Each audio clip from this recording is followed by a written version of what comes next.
Samedi matin, petit réveil littéraire.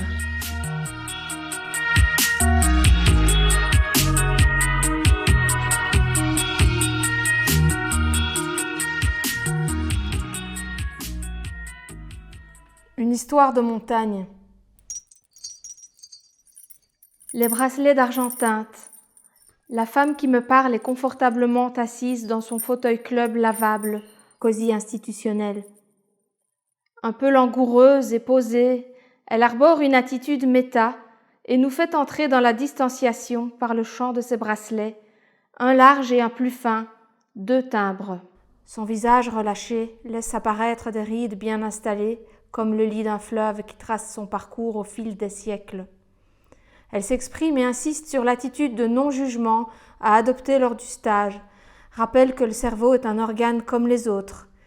L'espace s'élargit, il s'éclaircit, la dimension de l'être humain reprend de l'ampleur.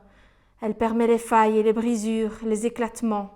Elle accepte la grisaille et le tourment, le tournoiement sur soi-même, le flottement. Un peu de fard à paupières déborde de ses yeux. Débordement.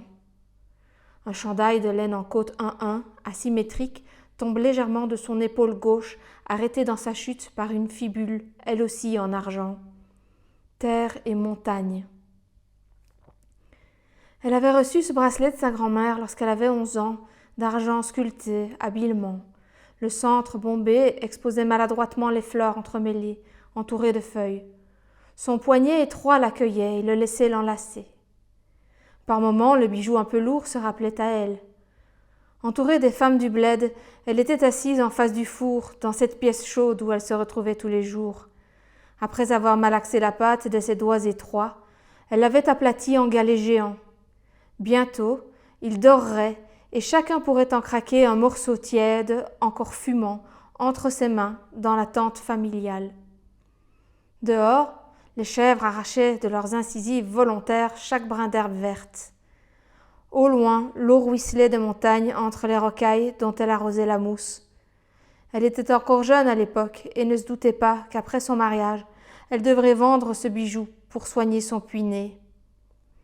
Les bijoux voyagent et laissent dans leur sillage une histoire de montagne.